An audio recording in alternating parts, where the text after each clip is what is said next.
अशहदु अल्ला इलाहा इल्लल्लाह।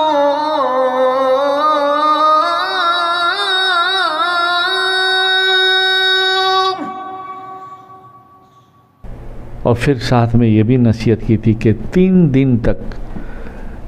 दिन तक मेरी कब्र पे आना और दुआएं खैर करना। आबिद से बिश का जो भाई था वो 3 दिन आया। तीसरे दिन जो जा रहा था कब्र से तो एक धमाका हुआ, एक आवाज़ आई, ऐसी भयानक डरावनी आवाज़ थी कि उसका खौफ से पसीना पसीना हो गया। घर पहुंचा, सोया नहीं सोया, नींद आई नहीं आई, मगर वो खौफ उसके दिलों में, उसके दिमाग में इस कदर पूर असर हुआ कि उसने भी सारी जायदाद अल्लाह रसूल के नाम कर दी और वो भी अल्लाह अल्लाह करने लगा। और भाई की कब्र पे आना जाना भी रहा। कुछ वक्त के बाद उसकी भी हालत ख़राब हो गई। उसकी हालत ख़राब हुई तो उसने भी भाइयों को बुलाया। पहले ही राह खुदा में तो सब शर्फ कर दिया था।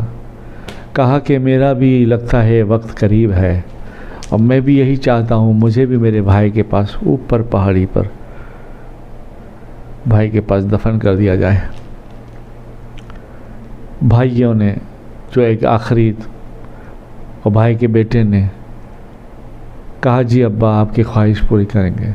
फिर कहा कि भाई वो भी एक भाई की तरह मेरी भी वसीयत है, मेरी कब्र पे भी आप 3 रोज़ आना और दुआएं खैर करना, फातिहा पढ़ना। फिर वही हुआ, सारे लोग जमा हुए, कफन दफन जनाजा हुआ। टिल्ले पर ऊंची जगह पे भाई के पास भाई की कब्र को दफना दिया। उसने भी यही कहा था, मेरी कब्र पे भी एक अशार लिखाना, लुत्फ़ भरी ज़िंदगी है पर कड़वी है ज़िंदगी, हिसाब देना है। आपने ये लिखवाया, लुत्फ़ भरी ज़िंदगी है पर मौत सामने है, हिसाब देना है। 3 दिन के बाद वो भाई फिर जो है अपने भाई की कब्र से जा रहा था तो उसने भी एक दहशतनाक आवाज़ सुनी। उसको भी खौफ आ गया, वो भी खौफ से लरज़ गया। वो भी घर आया, अपने बाल बच्चों के साथ बैठकर सारा माल तकसीम कर दिया। वो भी अल्लाह अल्लाह करने लगा। उसके भी कुछ दिनों के बाद फिर दोनों भाई उसके ख्वाब में आए और कहा कि भाई हम तो कामयाब हो गए, आपको होना है, बस जल्दी करें। फिर उसने जो है अपने घर वालों को जमा किया, बुलाया और कहा मुझे आज मेरे दोनों भाई आए ख्वाब में और इस तरह की हकीकत बताई। मेरा भी अब जाना तय है, मेरे को भी अल्लाह के वास्ते माफ़ करें, कुछ कह दिया हो ले, कुछ बाकी रह गया हो ले लें। और फिर अपने भतीजे से कहा कि मुझे भी आप 3 रोज़ तक मुसलसल कब्र की तरफ आना, मेरे लिए दुआएं खैर करना और मेरे लिए अल्लाह से दुआ मांगना। वो भतीजे ने कहा कि चाचा मेरे बाबा और चाचू का क्या हाल है? तो कहा बेटे जो इबादत गुजार तेरे चाचा हैं वो तो बड़े नेक लोगों के साए में रहते हैं और मेरे भाई दूसरे वो भी अच्छे लोगों के साथ रहते हैं और कल मैंने देखा वो भी नेक लोगों के साथ थे और मैं भी जा रहा हूँ इस उम्मीद से कि मैं भी नेक लोगों के साथ रहूँगा। अल-मुख्तसर किस्सा, तीसरे भाई को भी वहीं दफन कर दिया। तीनों कब्र एक लाइन में हो गई, टिल्ले पर, बहुत बड़े टिल्ले पर। और भतीजा जो हुक्म था 3 दिन आना, भतीजा भी 3 दिन गया। तीसरे दिन वो आ रहा था, उसको भी एक आवाज़ सुनाई दी वो भी घबरा के मारे आया। घर आके कहने लगा मेरे बाबा और चाचा दोनों चले गए, मुझे भी ऐसी एक कैफियत हो रही है, अल्लाह बेहतर जाने मेरे क्या होगा। पर अम्मी और घर वाले मुझे भी आप इजाज़त दें, अगर अल्लाह की तरफ से हुक्म हो तो मैं उस हुक्म को सर तस्लीम से बजाऊंगा, अल्लाह की रज़ा पे राज़ी रहूँगा, अल्लाह बस हमसे खुश हो जाए। दोनों चाचा और इसके वालिद जिस रोज़ उसका फोतियत थी, मौत थी, उसी रात ख्वाब में आए और कहा बेटे हम और तुम्हारे चाचा हम जन्नत में बहुत खुश हैं, क्या तुम नहीं चाहते तुम भी जल्दी आ जाओ, बस कुछ घड़ियाँ बाकी है। सुबह उठा, घर वालों को बुलाया, नसीहतें की, वसीयतें की और कहा जो भी सारा इतना माल जमा हुआ है सारे के सारे भाइयों का मेरा सब राह खुदा में सर्फ करते रहो, अपनी ज़िंदगी शरीयत मोहम्मदी सल्लल्लाहु अलैहि वसल्लम में बशर करते रहो, हमारे घर से कभी कोई साइल खाए बगैर नहीं जाए, कपड़े के बगैर न जाए, हाजत पूरी करते रहो, हाजत पूरी करते रहो, अल्लाह बहुत देगा।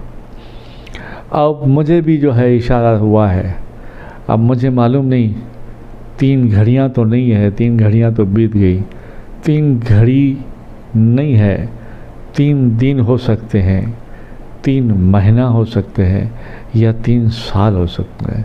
फिर वही कहता है कि ऐसा तो नहीं हो सकता 3 साल हो, शायद 3 महीने भी हो सकते हैं, पर मेरा भी कोई भरोसा नहीं।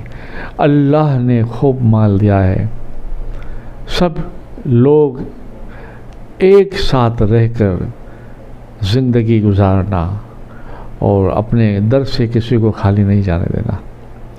लोगों ने नसीहतें वसीयतें की, तीनों घर की फैमिली, घर वाले आए और कलमा तैयबा पढ़ते हुए कि ला इलाहा इल्लल्लाह मुहम्मदुर रसूलुल्लाह सल्लल्लाहु अलैहि या रसूलल्लाह सल्लल्लाहु ताला अलैहि वसल्लम नूर मिनल्लाह।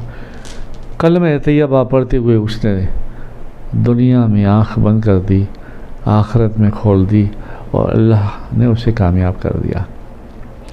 वज़ा यहाँ क्या थी? वज़ा ये थी खौफ इलाही। ख़ानदान के पीछे एक ही अल्लाह वाला था, एक ही अल्लाह वाला था, एक ही अल्लाह वाला आबिद भाई चाचा था, इबादत गुजार। उस नेक की वजह से अल्लाह ने सबको नेक बना दिया, वली सिफत अता कर दी, वली सिफत।